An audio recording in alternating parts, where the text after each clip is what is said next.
भरत जी के जीवन में माया आई। कौन? एक हिरण का बच्चा हाथ चढ़ गया साहब। खुद के बच्चे छोड़ के गए थे, इसे अच्छा तो वो उनको ही नहीं छोड़ते।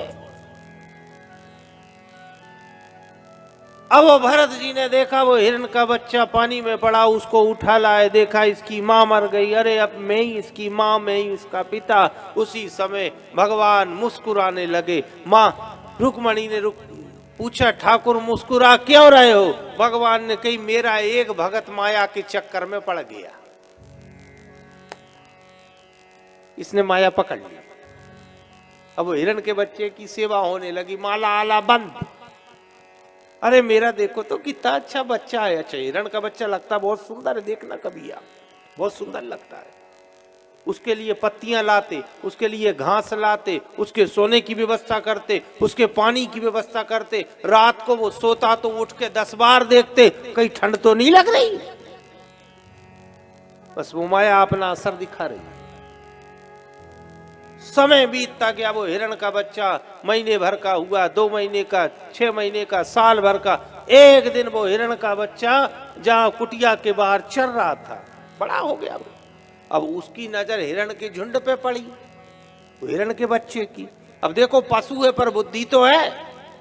उसने, हिरण के बच्चे ने सोची, उसने की अपनी 4 टांग और अपनी जात वाले वे सामने चल रहे 4 टांग वाले, अपन जी 2 टांग वालों के चक्कर में कहां पड़े।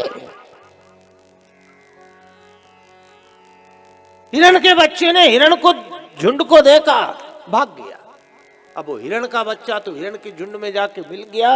इधर भरत जी उस हिरण के बच्चे की याद में रोने लगे साहब।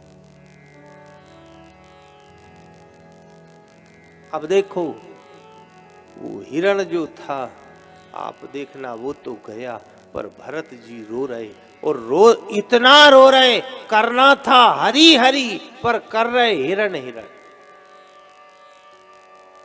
हाँ हिरण के बच्चे तू कहां गया? मैंने तेरे को पाला पोसा, मैं तेरे बिना रह नहीं सकता। अब देखो उसी समय मृत्यु आ गई, अंत समय आया, और वो हिरण की याद में शरीर छूटा।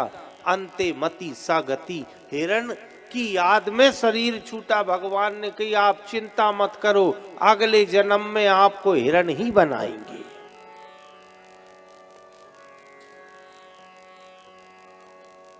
मौत बिगड़ गई, अब वो हिरण बन गए साहब। अब बड़ा पछता रहे, हे परमात्मा मैं तो आया था तेरी प्राप्ति करने के लिए, पर हे नाथ मेरे हाथ कितनी बड़ी गलती हुई कि मैंने हिरण के बच्चे को याद किया। अब मेरी मौत बिगड़ गई, मैं हिरण योनि में पड़ा हूं। हे नाथ कुछ मत कर, मेरे ऊपर अगर दया करना चाहता है और मेरे भजन का अगर कोई फल देना चाहता है, मेरे नाथ एक बार इस हिरण योनि से मुक्त कर दे और फिर से मेरे को मनुष्य जीवन दे दे। क्यों? ताकि तेरा भजन करके और तेरी प्राप्ति कर लो।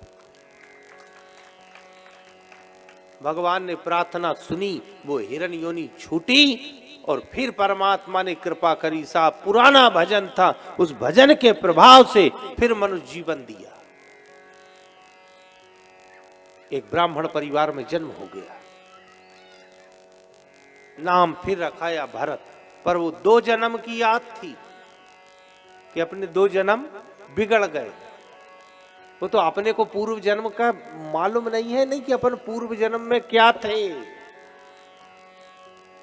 नहीं तो आज ये घर परिवार जो है नहीं, ये आज छोड़ के आदमी जंगल में चला जाए साहब, कि पता लग जाए पूर्व जन्म में क्या थे। वो तो अपन ने यही देखा है, अरे बढ़िया साहब, अच्छा मनुष्य शरीर मिला, भगवान ने दिया है। ये भरत जी को 2 जन्म ही याद थे कि मैं एक जन्म में मनुष्य था और दूसरा जन्म मेरा हिरण का हुआ था। फिर उसके बाद किसी से बात नहीं करते, एक विरक्त भाव था। ना माँ से बात करे, ना पिता से बात करे, ना भाई से बात, किसी से नहीं। केवल एक जगह बैठ गए और माला लेके बैठे और आंख बंद, और केवल वो रोते थे बस। केवल रोना। घर वाले के भैया ये तो पागल है रे, दिन भर एक जगह बैठा बैठा रोए। पर वो आत्मज्ञानी पुरुष था। और वो रोता क्यों था? वो रोता कोई इसलिए नहीं था कि देखो मेरे को परमात्मा ने कुछ नहीं दिया, वो केवल इसलिए रोता था कि मेरे को राम प्राप्ति का भरोसा। घर वालों ने कुछ दिन तो पास में रखा, एक दिन कही जाओ जंगल में चले जाओ। जड़ भरत जी उठे, जंगल में जाके बैठ गए और फिर वो माला लेके बैठे और केवल एक इच्छा कि मेरे को राम प्राप्ति हो जाए। उसी समय एक चोरों का सरदार आया, उसके साथ 10-20 डाकू थे।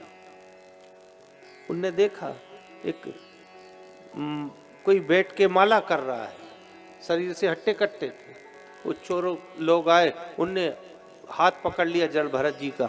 उनने कहा चलो। उनकी कहा कि चलो, उनकी चलो। जड़ भरत जी चलने लगे। अब ले गए एक मंदिर में, ले गए। वो मंदिर भद्रकाली का मंदिर था। उस मंदिर में ले जाके जड़ भरत जी को खड़ा कर दिया और कहा गर्दन झुका दो। जड़ भरत ने गर्दन झुका दी। वो चोरों के सरदार ने पूछी, तुम ये नहीं पूछ रहे कि तुम्हारी गर्दन हमने क्यों झुकवाई? उसने कि मेरे को कोई लेना देना नहीं। बोले तुमको मालूम है तुम गर्दन झुकाओगे मैं तुम्हारी गर्दन काट दूंगा इस काली के सामने। जड़ भरत ने की भैया जितनी जल्दी हो सके उतनी जल्दी काटो। याद रखना प्यारे, आत्मज्ञानी जो पुरुष होगा वो कभी मरने से नहीं डरेगा।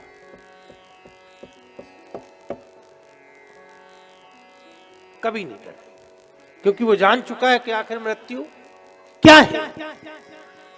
और जिसको पता नहीं है मृत्यु का भय, उस व्यक्ति को ज्यादा रहेगा जिसको मृत्यु के बारे में जानकारी नहीं है। आत्मज्ञानी पुरुष और दोनों की मृत्यु होती है, आत्मज्ञानी की भी और एक साधारण मनुष्य की मृत्यु भी होती है। पर दोनों की मृत्यु लिखी है कैसी होती है? आत्मज्ञानी पुरुष की जो मृत्यु है, जो प्राण निकलता है, वो मस्तिष्क से ऊपर 10वां द्वार है, उस स्थान से आत्मज्ञानी शरीर छोड़ता है। और एक संसारी की मृत्यु होती है, उसका प्राण जो निकलता है साहब, वो गुदा द्वार से निकलता है। जहां से मलमूत्र विसर्जन होता है वो वहां से निकलता है। जड़ भरत उस तत्व को समझ गए थे कि जिस मरने से जग डरे मेरे मन आनंद, कब मरूं और कब पाऊं वो पूर्ण परमानंद। मैं मरने से नहीं डरता, गर्दन काट दो, जितनी जल्दी हो उतनी जल्दी काटो। तो चोरों ने की ऐसा आदमी पहली बार देखा जो कि गर्दन काट दो के। अरे तू मर जाएगा, मार दो, मेरे को कोई फर्क नहीं पड़ता। गर्दन झुका दी और कहा हे जगदम्बा, तेरे गले में असंख्य नरमुंडों की माला पड़ी है। आज एक भगत का मुंड आ रहा है, शीश आ रहा है, इसको स्वीकार कर। हाथ जोड़े और उसी समय उस मूर्ति में से, भद्रकाली की मूर्ति में से भद्रकाली प्रकट हुई और उन सारे दुष्टों को समाप्त कर दिया। अब जड़ भरत जी की आंख बंद थी, उनने आंख खोल के देखी तो सामने गर्दन कटी पड़ी। कई जड़ भरत जी ने खुद की गर्दन हिलाई, उनकी अपनी तो जुड़ी है, ये कटी कौन की पड़ी है? देखा सामने मां भद्रकाली खड़ी और वो दुष्टों के सर पड़े। अरे मां आप, अरे बेटा जड़ भरत, तेरे जैसे भगत पे और मेरे होते हुए आंच जाए, जा निसंकोच होके और जंगल में बैठ के तू भजन कर, जा मैं तेरी रक्षा करूंगा। जड़ भरत जी ने समझ गए कि भैया आप तो भगवान अपने साथ, कोई डर नहीं। आके बैठे। एक सिंधु सोबीर सम्राट राजा रहुगण ज्ञान प्राप्त करने जा रहा था पालकी में बैठ के, उसका एक कहर बीमार हो गया। राजा ने कहा जो मेरे उसको पकड़ लाओ, कहर बनाओ और उसको पालकी, उससे पालकी उठवाओ। अब जंगल में कौन मिले?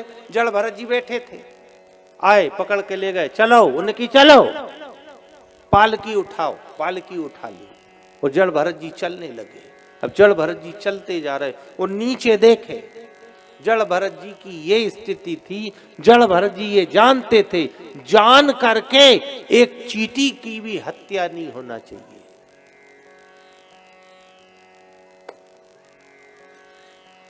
सब में राम है। जड़ भरत जी नीचे देख के चलते, अब वो नीचे देख के चलने में क्या होए, वो पालकी ज्यादा हिलती, एक जगह बड़ा भारी चींटियों का एक ढेर आया। अब जड़ भरत ने मन में विचार किया, अगर इन चींटियों को बचाना है तो मेरे को छलांग लगाना पड़ेगा, और अगर मैंने छलांग लगाई तो राजा नीचे गिरेगा। जड़ भरत ने निर्णय लिया, एक राजा अगर गिरता है तो गिर जान दो, पर इन हजारों जीवों की तो मैं जान नहीं लूंगा।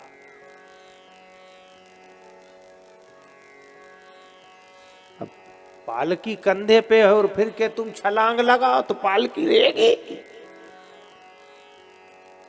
एक जोरदार छलांग लगाए, अब जो छलांग लगाई पालकी नीचे और जड़ भरत जी कूद के बाहर, और वो पालकी नीचे गिरी, राजा गिर गया, साहब उसके माथे में लग गई तलवार, नीचे गिर गई। वो बड़ा क्रोध में तलवार लेके खड़ा हो गया और पूछा, कौन है जिसने मेरे को आज इस पालकी से नीचे गिराया है, उसकी गर्दन काट दूंगा। जड़ भरत जी हाथ जोड़ के खड़े हो गए, राजा साहब आपके पहले भी मैं तलवार से ही निपट के आ रहा हूं,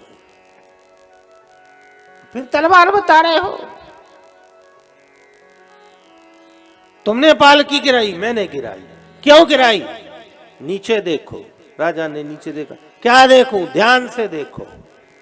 क्या देखूं? कुछ दिख रहा है? यहां तो चींटियों का ढेर लगा है। राजन, इन चींटियों में भी राम है, ईश्वर है इन चींटियों में। हाँ, इन चींटियों में राम है। कैसे? सिया राम में सब जग जानी, करहु प्रणाम जोरी जुग पानी। इसमें ईश्वर है। तब तो ये चल रही है। राम है तब तो अपन चल रहे, राम है तब तो अपन बैठे, राम है तब तो अपन खा रहे, राम है तब तो अपन सो रहे। वो नहीं, राम निकला, क्यों निकली? धल लो फिर वहीं मसान में। राजन, राम है। तलवार हाथ से नीचे गिर गई। गुरुदेव, इतनी उच्च कोटि का ज्ञान! अरे आपको चींटी में राम दिख रहा है गुरुजी, मेरे को आदमी में राम नहीं दिख रहा, इंसान में राम नहीं दिख रहा। आप आखिर हो कौन? उस समय महात्मा जड़ भरत ने कही, राजन मेरा नाम जड़ भरत है, और तुम जहां भी जा रहे हो और अगर ज्ञान प्राप्त करने जा रहे हो राजन, तुम्हारे जाने का तरीका गलत है। आपसे निवेदन करते हैं, भगवान के यहाँ और किसी साधु संत महात्मा ब्राह्मण के यहाँ जाओ तो खाली होके जाना। हम जाते हैं पर कुछ बताने जाते हैं। लो पंडित जी, ये पैसा कभी नहीं देना ब्राह्मण को, ऐसा करके आपसे निवेदन कर रहे हैं। ये ब्राह्मणों का तो आशीर्वाद है साहब। बड़ी विनम्रता के साथ साधु संत महात्मा ब्राह्मणों को दक्षिणा दो। आपसे निवेदन कर रहे, बिल्कुल ब्राह्मण देवता है, भगवान है, साधु संत है, इनके यहाँ सर्व साध के नहीं, इनके यहाँ सर्व त्याग करके जाओ। जड़ भरत जी ज्ञान दे रहे, राजन तुम राजा बन गए, थोड़ा पा लिया, इतना अहंकार आ गया। पर राजन ये याद रखना, सुंदरता की नहीं स्वभाव की पूजा होती है, और धन और ऐश्वर्य की नहीं पूजा गुण की होती है। हाँ, पित्ते भाई बहन बेटे बहुत सुंदर है, कोई नारी बहुत सुंदर है और मान लो अगर उसका स्वभाव ठीक नहीं है तो क्या वो पूजनीय है? गांव में कोई भी कह देगा ये वो फलाने का नहीं, उनकी बहू बहुत सुंदर है। ओ दादा सुंदर है पर स्वभाव मालूम है? स्वभाव कैसा हो, वो बहू का स्वभाव कैसा? अरे स्वभाव इतना खराब है वो बहू का कि सासू थर थर कपे, यूं कपे।